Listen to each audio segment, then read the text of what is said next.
Let's start about sentences, phrases and classes. आपने अभी तक पार्ट्स ऑफ स्पीच पढ़ लिए हैं। 8 पार्ट्स ऑफ स्पीच थे 8, और वो आपने पढ़ लिए हैं। सही है, ये 8 पार्ट्स ऑफ स्पीच होते हैं, ये सिर्फ एक वर्ड पर मुश्तमिल थे। जैसे कि आप जानते हो कि नाउन जो है एक वर्ड है, एक नाम था। सही है, ये प्रोनाउन जो है एक वर्ड पर मुश्तमिल होता था। ये जो एडजेक्टिव है एक वर्ड पर मुश्तमिल होता था। ये सब चीज़ें जो है ये पार्ट्स ऑफ स्पीच सिर्फ एक वर्ड्स।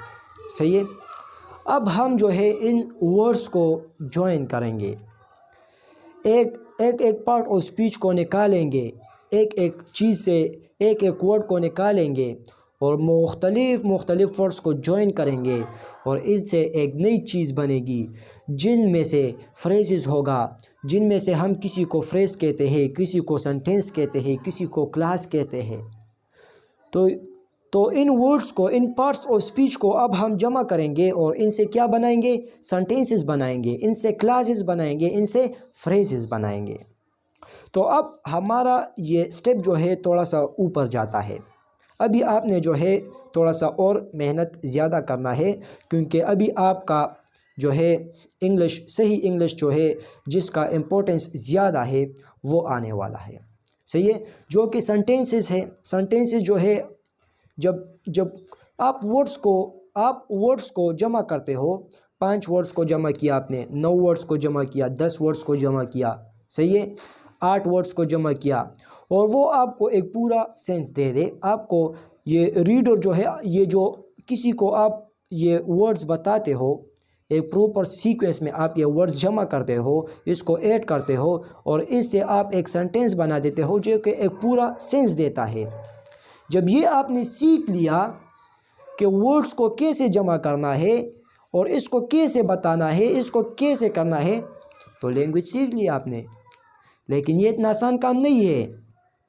इन वर्ड्स को जमा करना, इनको प्रॉपर तरीके में जमा करना आसान काम नहीं है। अभी आपने सिर्फ, मैंने आपको ग्रामर में क्या बताया था कि it is an art of proper words, of knowing proper words. सही है, कि आप प्रॉपर वर्ड्स को जान ले। तो अभी आपने सिर्फ प्रॉपर वर्ड्स को जान लिया, लेकिन 1-2 चीज़ें मैंने आपको और भी बताए थे कि इन प्रॉपर वर्ड्स को कैसे इस्तेमाल करना है, कैसे जॉइन करना है, कैसे इस्तेमाल करना है कि वो आपको एक पूरा सेंस दे दे। फिर मैंने आपको ये भी बताया था कि आपने कैसे इसको कन्वर्ट करना है, एक सेंस से दूसरे सेंस में कैसे आपने कन्वर्ट करना है। तो ये 3 बातें आपको क्लियर करनी है, तो आपको ग्रामर, लैंग्वेज, सब चीज़ें क्लियर हो जाएगा। इंग्लिश आपको क्लियर हो जाएगा, सिर्फ वोकेबलरी जो है आपने फिर सीखना है। तो let us start about phrases, sentences and clauses, and just wait and watch. पहले हम जो है फ्रेजेस के बारे में आते हैं, क्योंकि फ्रेजेस से फिर क्लासेस में आएंगे और क्लासेस से फिर सेंटेंसेस पर आएंगे, क्योंकि सेंटेंसेस जो है ये थोड़ा ब्रॉड टर्म है, ये थोड़ा ब्रॉड टर्म है। सही है, तो फ्रेज किसे कहते हैं,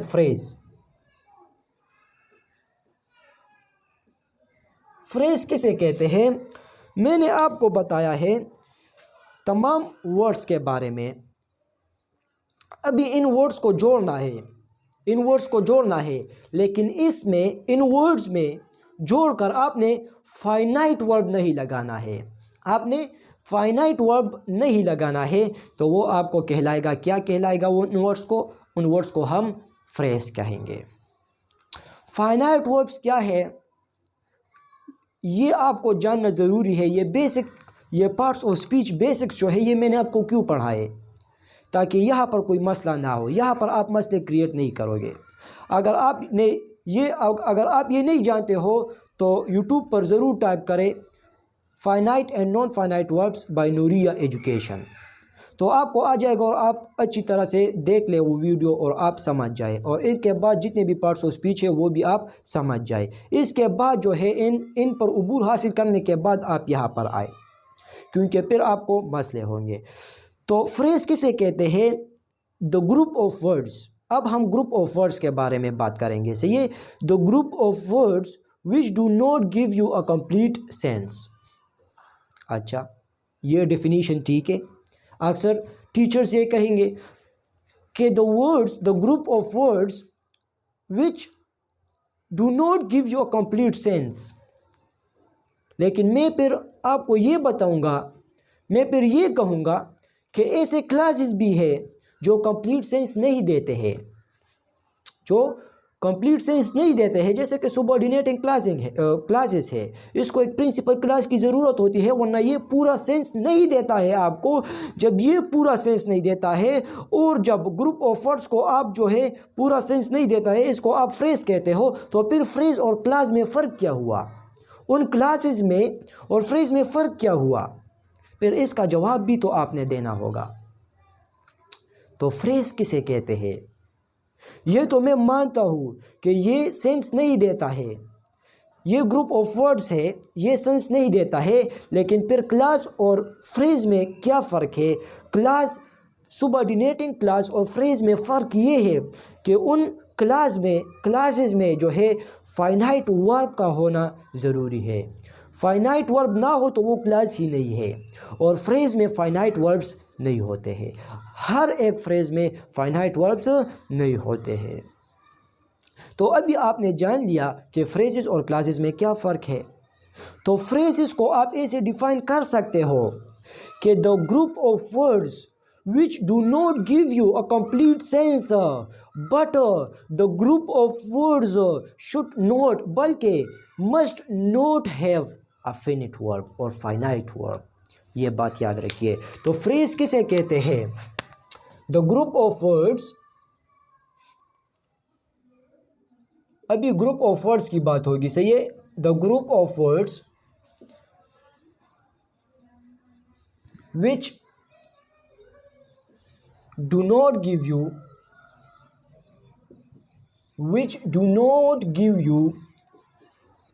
a complete sense,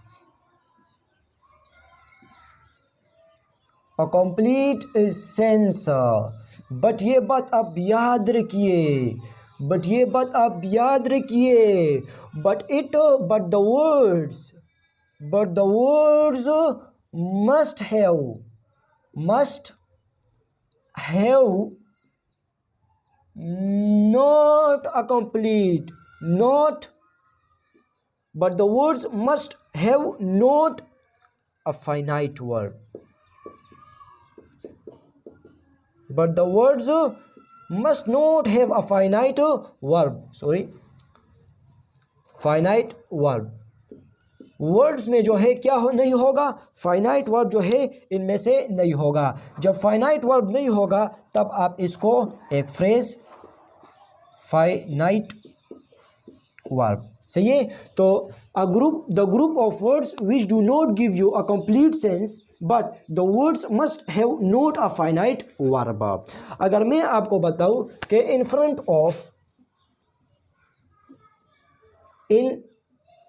ऑफ ये क्या है? ये एक फ्रेज है। अगर आप इस बात को ख़त्म कर देते हो और यहाँ पर डेफिनीशन जो है ख़त्म कर देते हो कि the group of words which do not give you a complete sense, जो कि हर एक ये करता है, तो फिर मैं आपको ये बताऊंगा कि इन फ्रंट ऑफ जो है ये क्या है? ये एक फ्रेज है। क्यों एक फ्रेज है? इस डेफिनीशन के मुताबिक। आपके पास क्या दलील है कि ये फ्रेज है?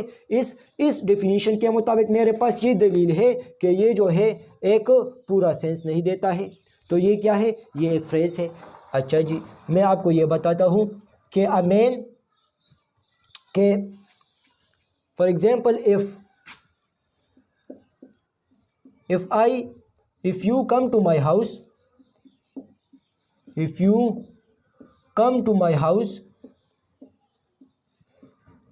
you come to my house, I will offer you a cup of tea। तो यहाँ पर आप ज़रा देखिए कि if you come to my house I will offer you a cup of tea. मैं इससे ये सेंटेंस, ये क्लास जो है, मैं इससे ये हटा देता हूँ, यहाँ से लेकर यहाँ तक। ये क्या है? ये ग्रुप ऑफ वर्ड्स है। आया ये ग्रुप ऑफ वर्ड्स है, ये आपको कंप्लीट सेंस नहीं देता है। क्यों कंप्लीट सेंस नहीं देता है? क्योंकि सेंटेंस से मैंने आधा पार्ट क्या किया? ख़त्म कर लिया।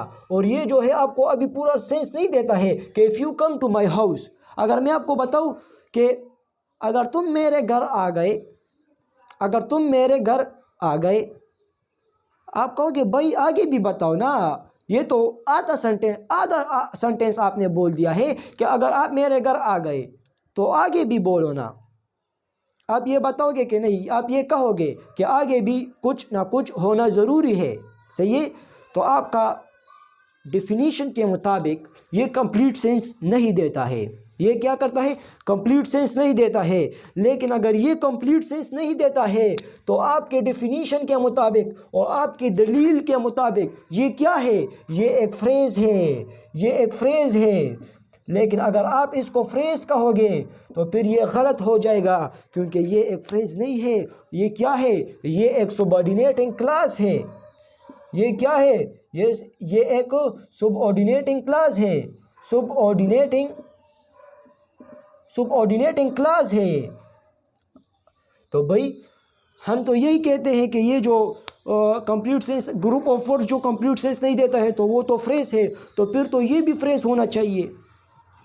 ये तो फ्रेज़ है, मैं मानता हूँ, लेकिन ये क्यों फ्रेज़ नहीं है, इसको भी तो फ्रेज़ होना चाहिए आपके डेफिनीशन के मुताबिक। तो इसको कि ये फ्रेज़ नहीं है, ये फ्रेज़ नहीं है, इस बात को साबित करने के लिए कि ये फ्रेज़ नहीं है, मैंने ये भी इसके साथ ऐड किया है और उसको कुछ हाईलाइट टर्म से लिख दिया है कि but the words must have not a finite verb. और इसमें क्या है, ये इसमें जो है एक फाइनाइट वर्ब है, जबकि फाइनाइट वर्ब आप जानते हो, और इसमें एक फाइनाइट, इन वर्ड्स में एक फाइनाइट वर्ब है, इसलिए ये क्या है, ये एक क्लास है और पूरा सेंस नहीं देता है, इसलिए ये क्या है, सेंटेंस नहीं है। और ये एक क्लास है, क्लास क्या है फिर मैं आपको बाद में बताऊंगा। लेकिन मैं आपको यहाँ पर फ्रेज़ समझाने के लिए क्या कहता हूँ कि फ्रेज़ क्या है, कि द ग्रुप ऑफ वर्ड्स है जो कंप्लीट सेंस नहीं देता है, but the words must have not a finite verb, must have not a finite verb, कि वर्ड्स में जो है फाइनाइट वर्ब नहीं होगा। तो इस डेफिनीशन के मुताबिक, इस दलील के मुताबिक ये बात सही है और ये बात क्या है, ये गलत है, क्योंकि इसमें एक फाइनाइट वर्ब ऑलरेडी मौजूद है, इसलिए ये क्या है, ये फ्रेज़ नहीं है। और अगर आप ये बात नहीं देखते हो तो फिर ये क्या है, फिर ये भी तो फ्रेज़ है, क्योंकि ये भी एक कंप्लीट सेंस नहीं देता है। फिर तो कॉमन सेंस की बात है, जब ये फ्रेज़, इसको आप फ्रेज़ कहोगे तो फिर टोटली रॉन्ग बात आप कर रहे हो, टोटली रॉन्ग बात आप कर रहे हो, क्योंकि ये तो फ्रेज़ नहीं है, ये तो क्लास है, ये तो हर किसी को पता है, सबऑर्डिनेटिंग क्लास है, सही है।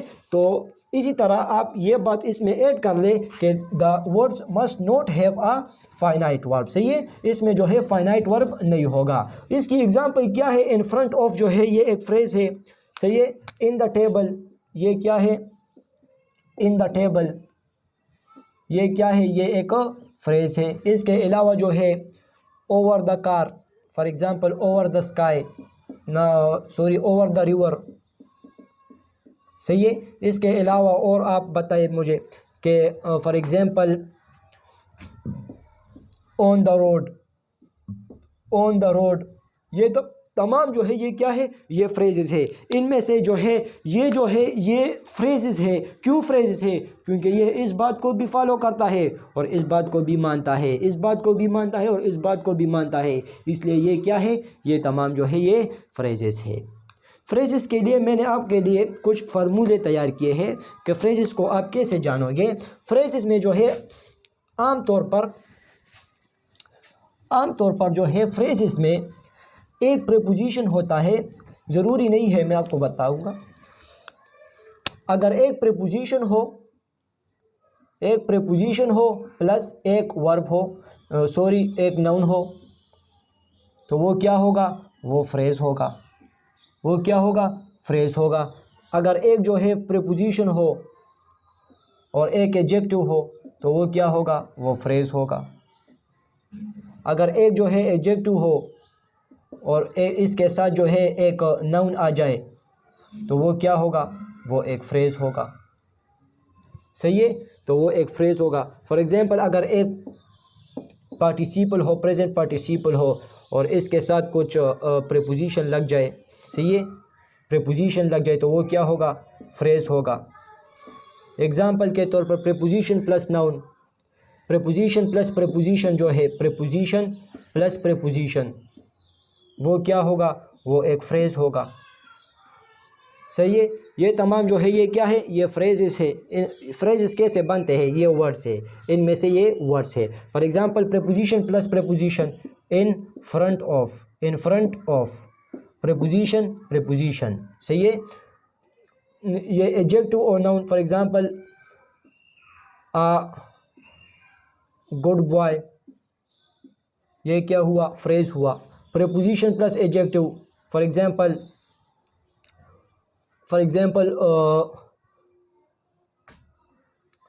प्रीपोजिशन प्लस नाउन का एग्जांपल क्या है, for example in the table, in the table. तो टेबल क्या है, ये एक नाउन है, ये एक प्रीपोजिशन है, ये क्या हुआ, ये एक फ्रेज हुआ। प्रीपोजिशन प्लस एडजेक्टिव में आप बताए adjective plus preposition, for example of, for example in of कोई भी प्रीपोजिशन आप लगाए, to a good, to the good, to strong man, for example. ये फिर सेंटेंसेस में इस्तेमाल हो गया, फिर आपको समझ आएगा। फ्रेजेस का तो कोई मानी नहीं है, ये कोई सेंस ही नहीं देता है, तो इसलिए ये आपको बेमानी लगता है। सही है, क्योंकि ये मानी ही नहीं देता है। तो ये क्या है, ये टू स्ट्रॉन्ग मैन द, ये क्या है, ये एक फ्रेज़ है, ये फ्रेज़ है, ये फ्रेज़ है, ये फ्रेज़ है, ये फ्रेज़ है। और इसका एग्जांपल क्या है, पार्टिसिपल प्लस प्रीपोजिशन। ये जब इस्तेमाल होंगे फिर मैं आपको बताऊंगा कि ये क्या, इसके एग्जांपल्स क्या है। सही है। अभी जो है ये कुछ फार्मूले थे, ये जो है ये असल में जो है मैं आपको बताता हूँ कि ये फ्रेज़ कैसे बनता है। ये फ्रेज़ जो है इन्हीं चीज़ों से बनते हैं। सही है। Noun preposition, preposition noun, pronoun भी आ जाते हैं बाज़ दफ़ा। सही है।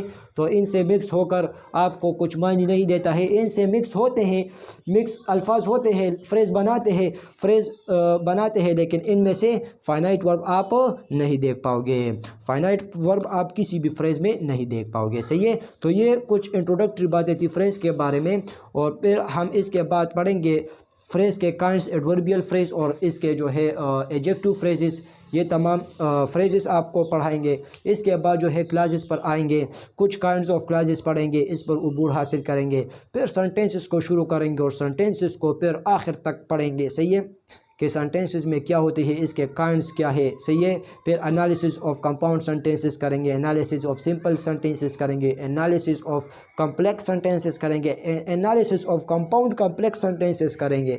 सही है। इन पर लेक्चर्स आएंगे। इनके बाद जो है कुछ एडिशनल चीज़ें आपको बताएंगे कि ये जो कुछ एडिशनल लेक्चर्स आएंगे सेंटेंसेस में, ये पंक्चुएशंस वगैरह लगने के। सही है। इन चीज़ों को कवर करने के बाद फिर टेंसेस पर आएंगे कि टेंसेस में ये सेंटेंसेस के वर्ब्स कैसे बदलते रहते हैं। इसके बाद फिर हम ट्रांसलेशन पर आएंगे और इस तरह इंशाल्लाह सिलसिला जारी रखेंगे। और इसके बाद जो है फिर हम एक्टिव पैसिव वॉइस, और आखिर में जो है सबसे आखिर में हम आपको डायरेक्ट एंड इनडायरेक्ट की स्पीच पर आएंगे। और डायरेक्ट एंड इनडायरेक्ट स्पीच को ख़त्म करने के बाद कुछ आपको ग्रामर के रूल्स बताऊंगा, सेंटेंसेस के रूल्स बताऊंगा, मॉडल वर्ब्स के इस्तेमालात बताऊंगा कि ये वर्ब्स जो है कैसे, मॉडल वर्ब्स जो है कैसे इस्तेमाल होते हैं। और इसके बाद जो है आप प्रैक्टिस करोगे, अपना मुंह चलाओगे, अपने मुंह से अल्फाज निकालोगे इंग्लिश के।